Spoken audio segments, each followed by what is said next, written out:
Hello dear students, today in this video we will be doing the next poem of our syllabus of class 10th in the book First Flight. The next poem in our syllabus is the Ball poem. The poem is titled The Ball Poem. It is written by the poet John Berryman.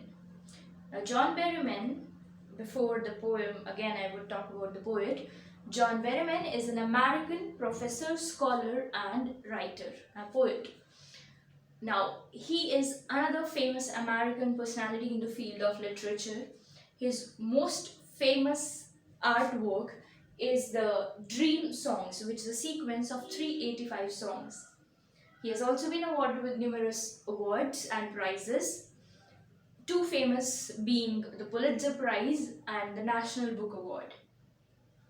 Now, the central idea of this poem, the Ball poem, which John Berryman has written, is the feeling of loss, the separation or the loss of something or someone you loved or was very dear to you, and how to grow out of that loss.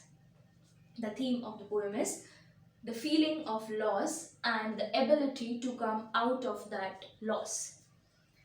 The central idea of the poem says, once in our lifetime, once or can be even more than once, each one of us experience this huge loss of something or someone that we love very dearly. Everyone experiences this loss. Now, for some people, it is okay to deal with the loss and to move ahead. But with some others, it is extremely difficult to rise up from that loss and move ahead in life. The poet John Berryman, in this poem of his, suggests how and why it is important to grow out of such huge losses and how life never stops at any loss. The loss may be of a very dear thing to you, probably perhaps a toy to a child, a person to a grown-up adult, loss of parents to a child, loss of children to the parents. There are extremely huge losses that everybody around us, including us, faces in the lifetime, in the course of our life. But does life ever stop? No, it doesn't. That's the sad reality. Since life moves on, we as well have to move on in life. And that is what the poet, in a very subtle manner, is suggesting through this poem of his. That don't stop, you can't. That is not the reality of life. You have to grow out of that pain, the loss, and have to move ahead. Now, reading the poem line by line from your book, it is on page number 46 of your book, The Ball Poem. In the introduction of the poem, we are told, ball, B-A-L-L-A, the toy, the ball, the games that we play with. A boy loses a ball. Now a small child, a boy, male child, loses a ball. He is very upset because it's tendency of human beings. It comes very naturally to human beings to be attached to things and to people very strongly. So the boy loses that ball and he feels really upset. A ball does not cost too much now, right? He can buy a new ball. Neither it costs too much nor it is difficult to buy another ball. Why then is the boy so upset? Why does nobody come and tell him that it's okay, you can get a new ball? Read the poem to see what the poet thinks has been lost. According to the poet, why is the boy so upset? What it actually is that has been lost?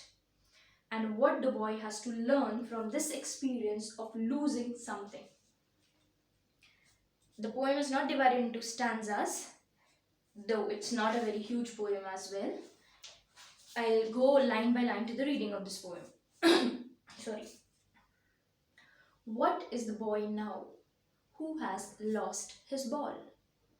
What is he to do? I saw it go, merrily bouncing down the street, and then merrily over there it is in the water. Now see, the poet is saying, what is the boy now? Like, is there an identity of the boy who has lost his ball? And what is he to do now without the ball? This, the poet is suggesting to us to see the bond the boy had with the ball, or the attachment the boy had with that ball. The poet says, I saw it go, the ball was merrily bouncing, like the movement of the ball.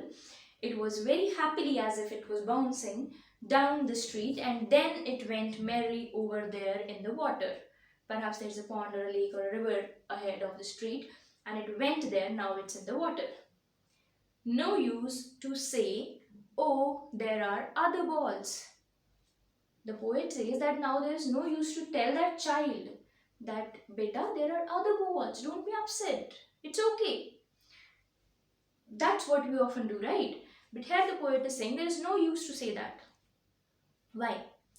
An ultimate shaking grief fixes the boy as he stands rigid, trembling, staring down all his young days into the harbor where his ball went. See, in these lines, the poet tells us what it is exactly that the boy has lost. Is it only a ball, or a huge thing or things with that ball?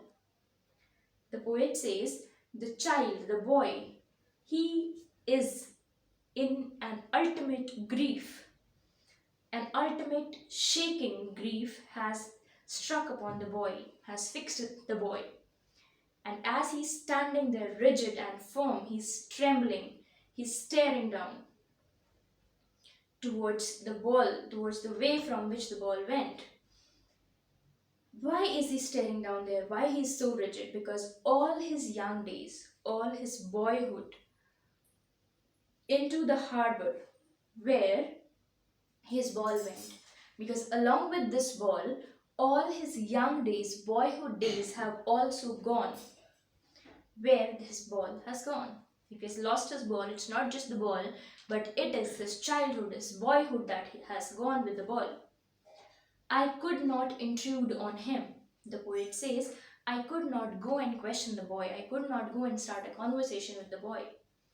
A dime, another ball is worthless. Because this grief that the boy is feeling cannot be fixed with a dime or another ball. I cannot offer him some money or another ball to make him bring him out of that grief. That's worthless, will not have any value, because the value, the feelings that were with this ball will not come with another ball or with money. Now he senses first responsibility, and now is the time when this boy is sensing his first responsibility in a world of possessions.